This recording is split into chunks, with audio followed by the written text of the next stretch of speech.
Hi, I'm Jalen Rose, and welcome to the Renaissance Man podcast, proudly presented by the New York Post, a show where we cover trends in fashion, entertainment, current events, and everything in between.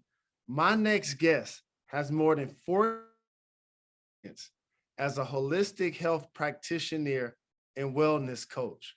Queen Afua is a best-selling author and wellness coach who has advised people like Erica Badu, Common, and Lauren London, plus countless others, to not only read her books on how to heal yourself through diet and spirituality, but also through wellness.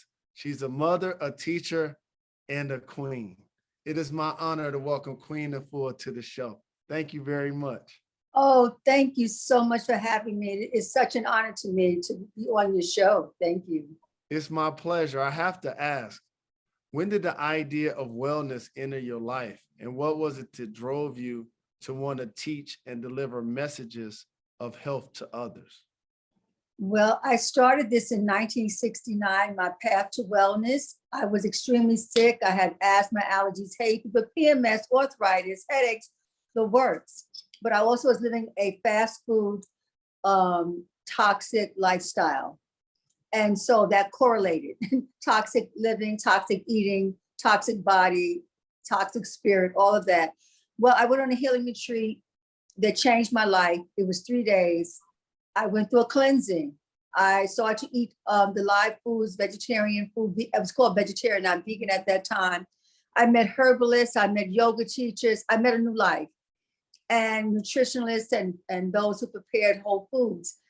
Well, when I got off the bus, because I was, allergic to, grass and trees and hay fever, the asthma kicked in. I didn't bring my medication with me.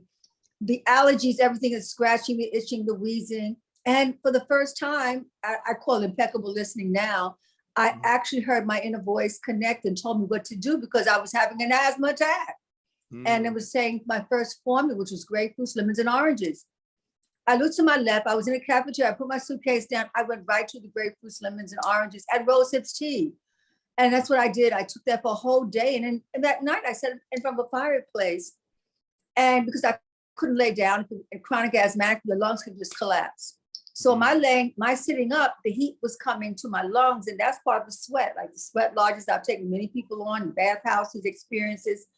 And then that next day, because I was fasting and having only citrus and water and teas, mucus, I was going through a detox.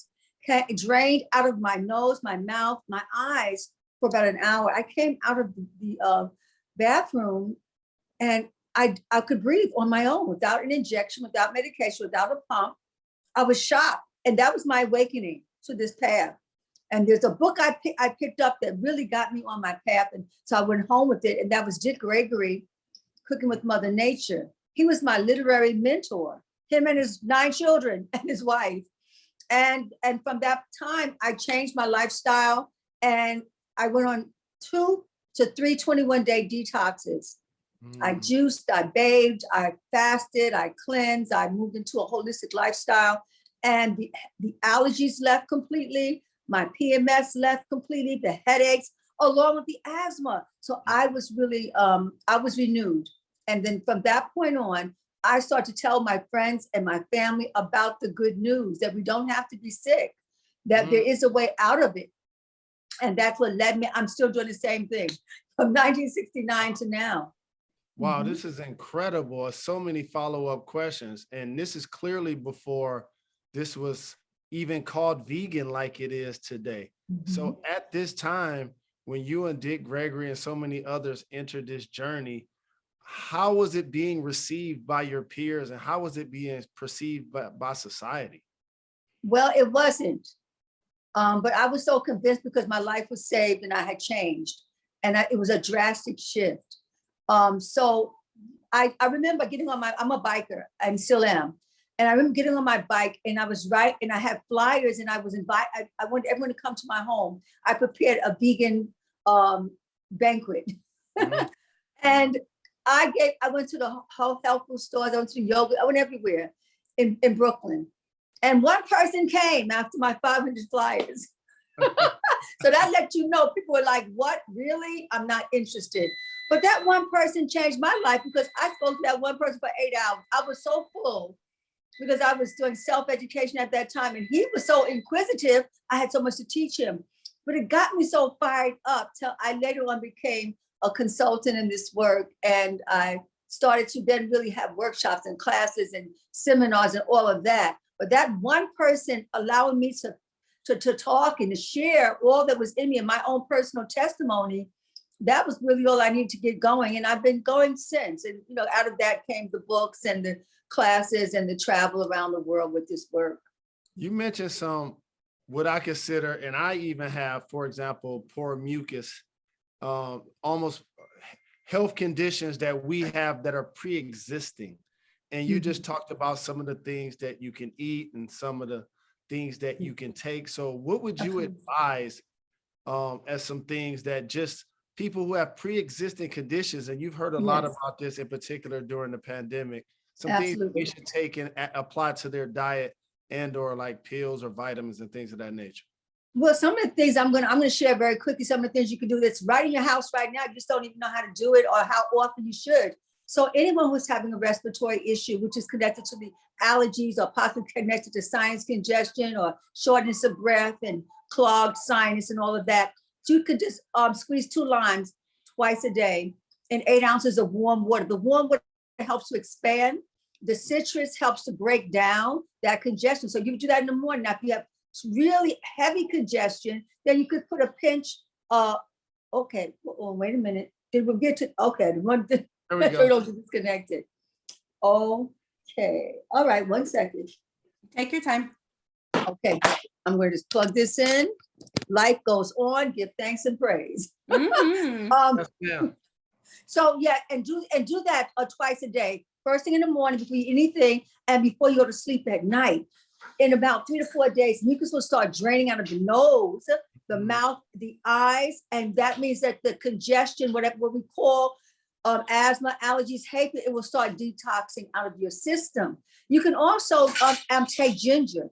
Ginger is a wonderful way to get the circulation up if you have numbing around the fingertips, around the face, and that's also pre-stroke. So you want to watch that numbing.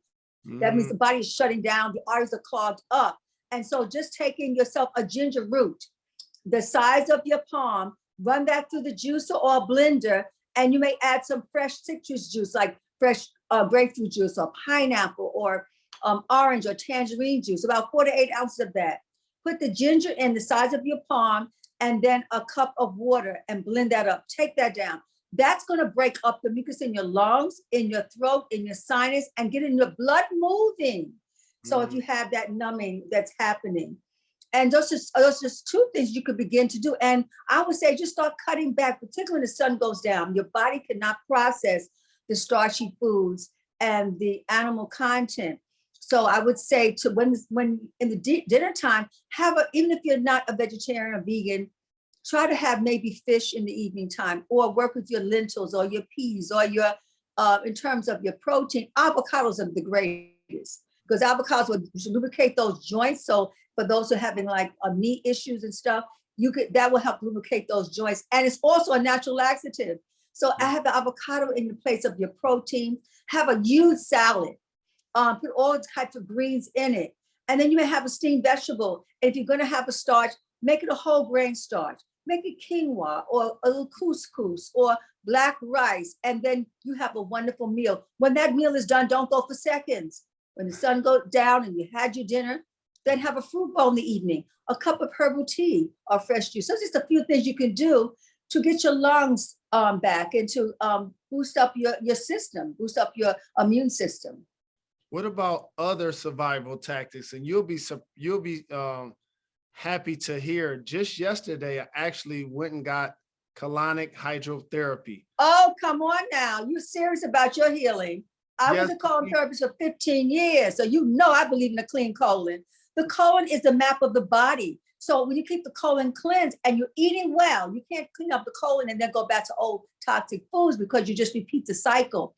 The right side of the colon corresponds with your head. So that clears out if you have headaches, loss of hearing, sinus congestion, pain around the gums. That's the ascending colon on the right side. So You may take a few colons to get to the ascendant. In the meantime, around the transfers from right to left, that controls your respiratory, your lungs, and then the descending controls your kidneys and your prostate, and your knees and your legs and your ankles. So as you're cleaning out, make sure what you put in is whole foods, organic and whenever possible, eating a proper food combination. These are life during the colonic irrigation. And I also hear that you're a dancer. You told me that. Well, I am. Are you still doing dance? And what are some of the songs that get you moving? Well, I mean, I have developed a system. This system is called womb yoga dance, because I'm a yogini from way back in the 60s and the 70s.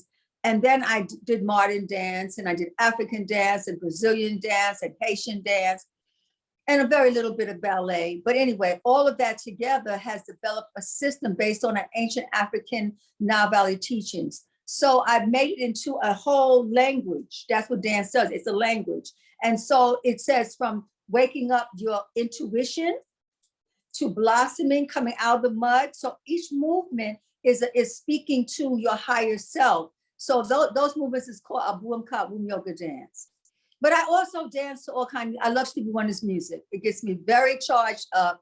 I love all forms of music, and because we are music, and when we start to get into rhythm, that's our culture. Get into rhythm, you start to release those endorphins. You start to resolve some issues that you're having through dance.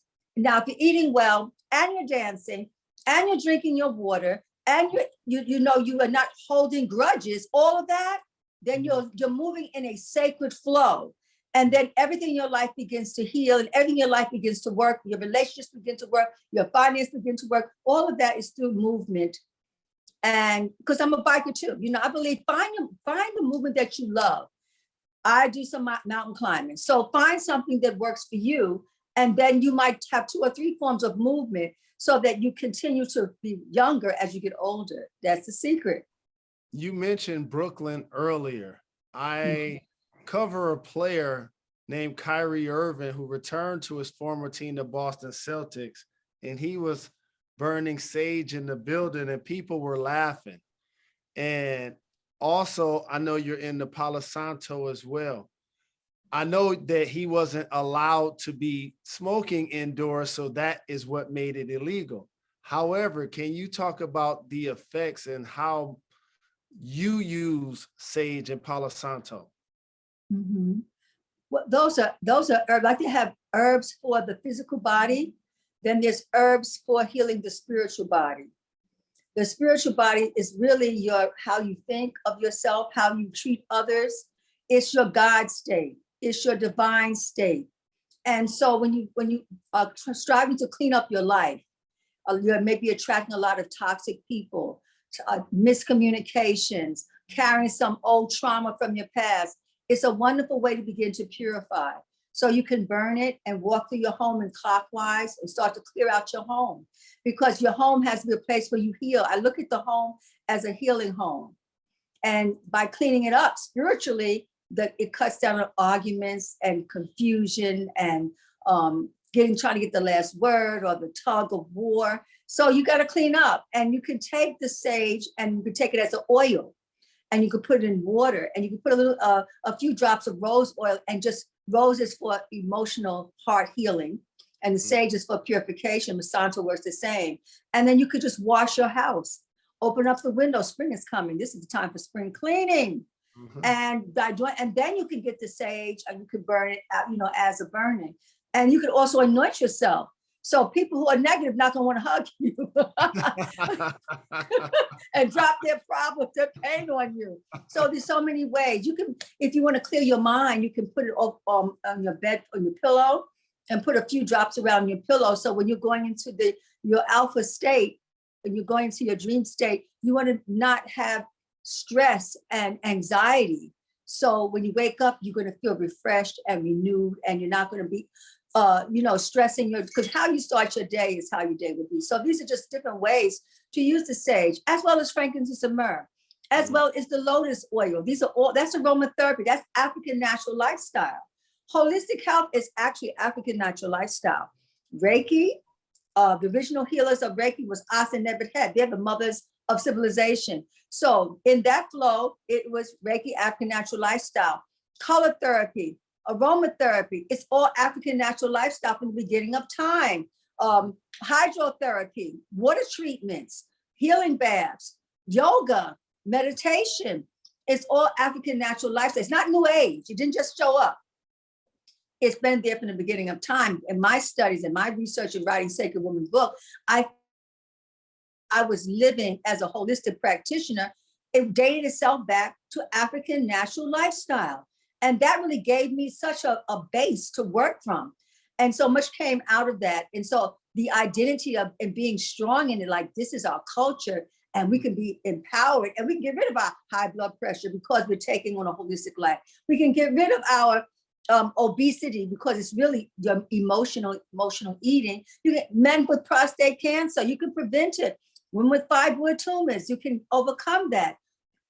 Everything that is an issue if we take on a holistic lifestyle. And so you mentioned the sage, you mentioned the cleansing of using the barks and berries and all that. That's all a part of tapping in to your inner healer, because that's the goal, to tap into your inner healer.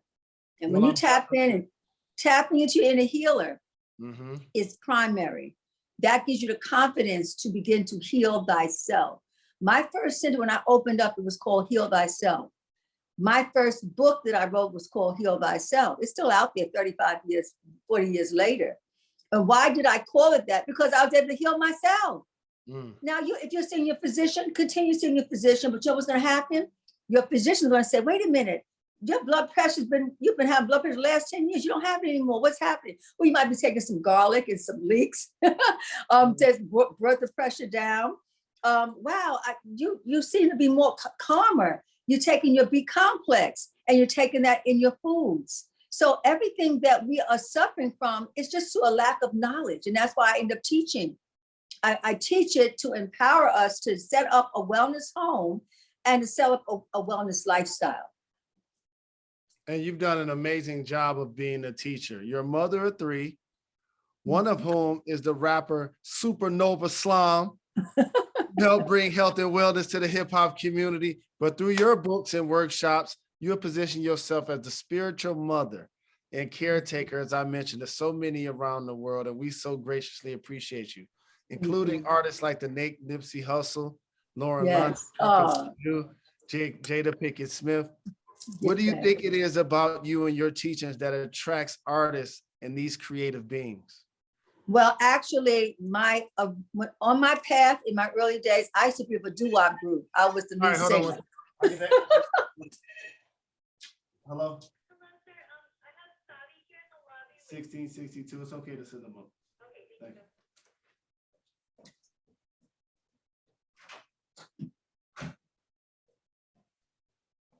All right, that was about 5 o'clock. We're gonna keep going though. I'm gonna finish the end of that question. 3, 2, 1.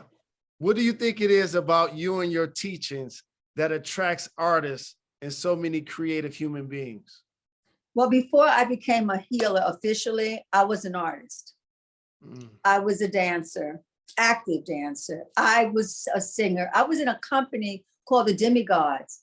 And if you audition, you can get into the Demigods, that company. Joseph Walker, he passed since then, but he did a play called The River Niger on Broadway. And if you pass the audition, then he would cultivate you in all forms of dance and playwriting and all of that. So that was how I thought I was going to live my life out fully as an artist. It just worked out that I got rid of my asthma, all my issues. I got caught up in the rapture of wellness. And I said, oh my gosh, I just could not help but really teach from that place and work from that place. So that's the artist in me that connects to the artists and others. And then also, you know, I'm a mature woman, but I feel like I'm 25 years old and I still do the same things. I still run, I get on my bike, I do my headstands. I'm doing the same things I did in my 20s because of the lifestyle. So that's kind of phenomenal to people. They're like, well, how she has all this knowledge and she still can keep up with all of us in our 20s and 30s.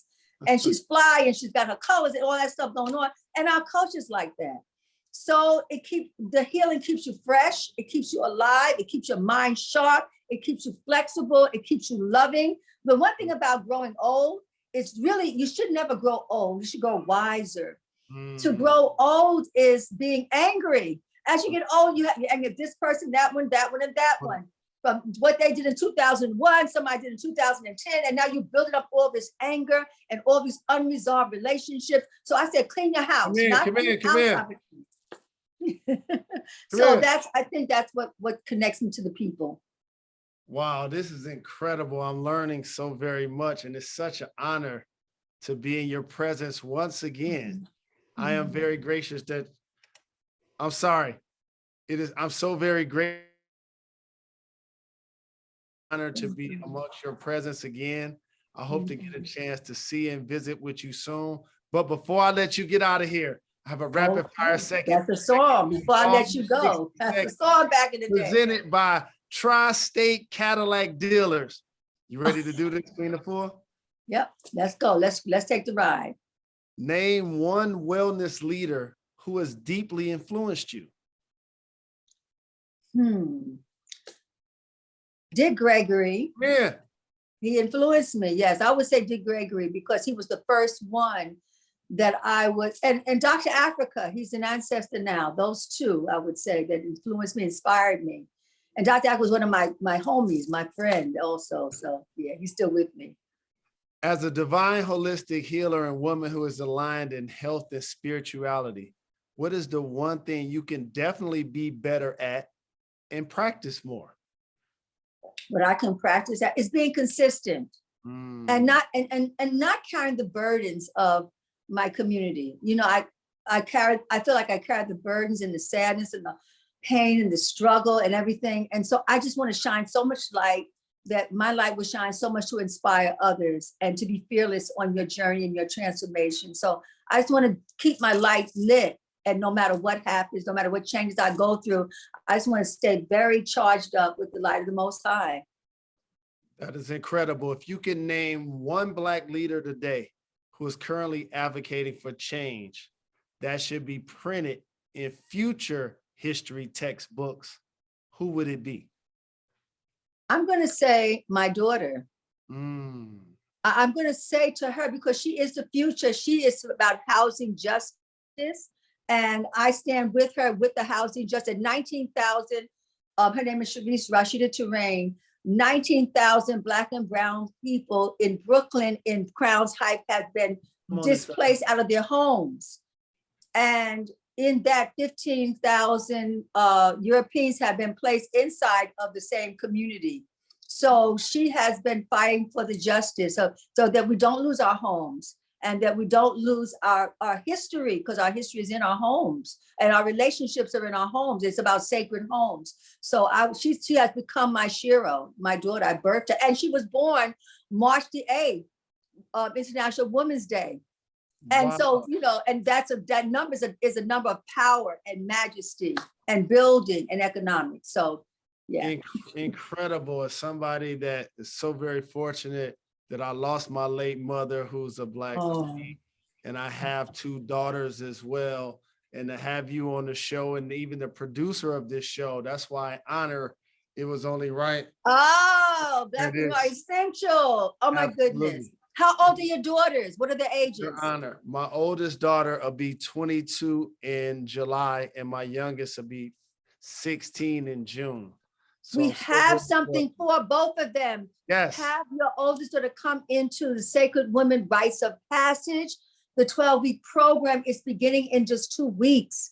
And we also have something for your young daughter. We just blossomed it. It's called the Sacred Teens from age 13 to 16. They must have their rites of passage as women. It will empower them for the rest of their lives. And and the women that are part of that, they are grandmothers and mothers. There's thousands of women in the world. So we want to embrace the daughters, and that will help to support them, because, you know, the family is not as, the ancestry is there. They're ancestors now. So they need the physical strengthening for the women. And my oldest works in multimedia. My youngest plays sports. They listen to this show. Y'all heard Queen Afua. Make sure you follow. And everybody else take the lessons, the dietary lessons, the health, the wellness, the advice, I wrote it down, 2 limes, warm water, ginger. I'm gonna be fixing my mucus. You got a lot of game here. Oh, I have to send you a gift. I have to send you a gift. It's gonna Anytime, check. anywhere. Oh Yes. my God. I'm gonna send you a gift. It's called my formula. I have formulas. It's called Breath of Life. Yes. Laura London, she put it up one bottle and my whole world shifted. I want to send you a bottle of Breath of Life and you're going to testify. Watch that. You're going to tear it up in 3 to 4 days. Yes, ma'am. It will be my honor. I love you, Queen, and looking forward to seeing you soon.